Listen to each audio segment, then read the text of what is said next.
everybody. So tonight I'm going to talk to you about the collapse of President Biden's Build Back Better agenda and really bill. And what I mean by collapse is the bill is no longer going forward. And the reason for that is because Democrats have failed to learn from past lessons, which is that when you ignore the moderates of your party, even when those moderates are just one senator from West Virginia, you don't get what you want. And the reason for that is because moderates increasingly in the Democrat Party are willing to not go down with the progressive ship.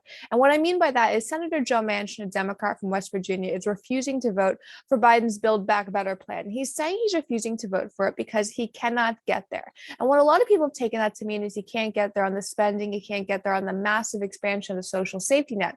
But I think what he means when he says he can't get there is that he cannot understand how he's going to explain this amount of spending, this amount of increasing government control to the people of West Virginia. And that's all Joe Manchin really cares about. There's this idea in the Democrat Party that if they can just hate Joe Manchin, they can shame him, they can have enough progressive activists yelling at him in the parking lot, that they're going to get what they want. The Manchin will vote for what the progressives want. But that isn't the reality. What Joe Manchin cares about is being reinvited to the potlucks every year. He cares about the church barbecues. He cares about being liked in West Virginia.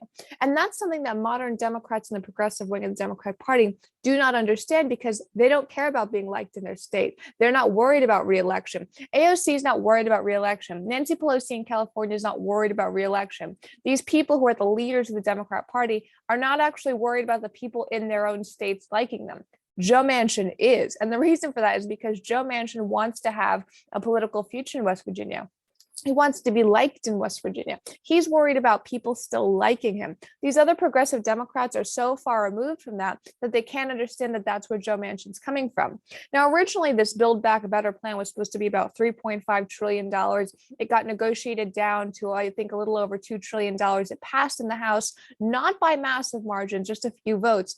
And there was this idea that it was going to pass in the Senate. However, Joe Manchin's refusing to vote for it. He announced that right before Christmas. And instead, he was proposed a $1.8 trillion plan or $1.7 trillion plan. There's different reports now that those plans are off the table for him. He's not going to vote for them anymore, but that's not really confirmed.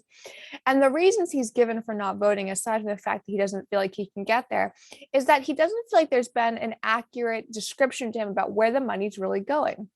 He doesn't seem to understand where the money's going when it comes to climate issues. And that's something that Democrats really are refusing to talk about, because they don't want the American people to know how much money is going to new climate change operations or efforts to end climate change, in their words. They don't want the American people to know that.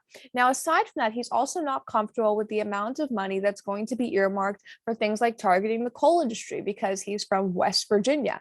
And that's an issue in West Virginia, a fact that Democrats don't seem to want to address. Now, when you have all these issues, when you have him saying it's too much money, when you have him saying he can't explain to the people of West Virginia why he's going to vote for it, that's something you should take under consideration when you're marketing a massive piece of legislation. But that's not really happening with the Democrat Party. There's no marketing effort for Build Back Better. There's no effort to say this is why the American people need to call Joe Manchin and tell him to support it. Instead, you just see billboards in West Virginia saying Joe Manchin should vote for this or Joe Manchin needs to vote for that. But there's not this effort to sell the American people on Build Back Better. And to me, that's kind of odd, because it's Biden's main piece of legislation. It's his main legislative goal for his own administration, his own presidency in the first term.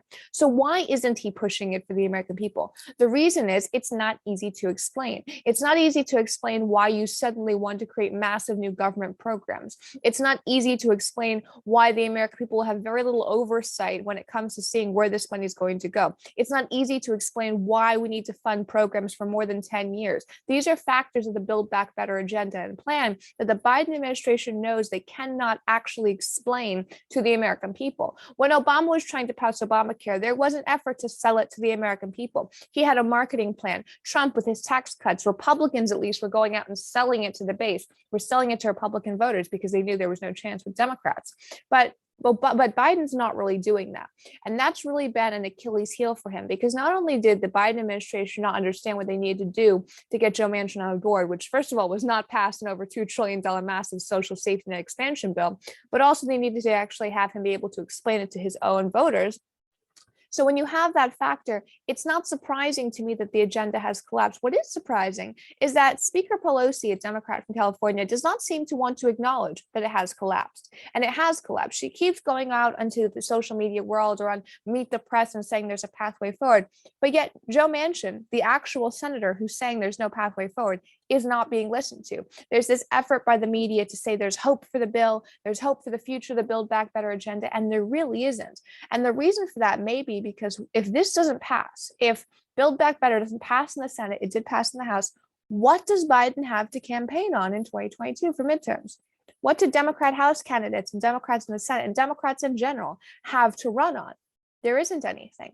If he doesn't get this passed, what does he have to run on in 2024 if he runs? He can't run on foreign policy because of Afghanistan, the increasing conflict with Ukraine and Russia, and the issues that we're having with China. He can't run on foreign policy.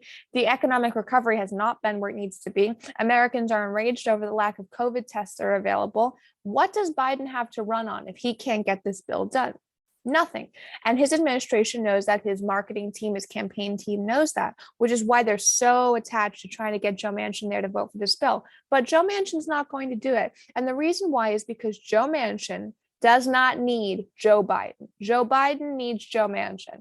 And that's just a reality that Democrats have placed themselves in, because when you push moderates so far that they're actually worried about being shunned from their communities or shunned from their states or being really eviscerated in local media, that's what you get. You get moderates who are not willing to give the president of their own party, the leader of their own party, what they want, because they're so worried about having to go back to their own states for Christmas. At the end of the day, Joe Manchin's whole focus is not DC. Joe Manchin's whole focus is West Virginia, whether or not for his own selfish interests, for wanting to be able to go to the potlucks or the church barbecues and the football games, or just because he loves the state of West Virginia. But Joe Manchin's interests and focus will never be DC. And this isn't a praising of Joe Manchin. It's just the reality that Democrats don't seem to understand, and did really in the 90s with Carville. They did understand that.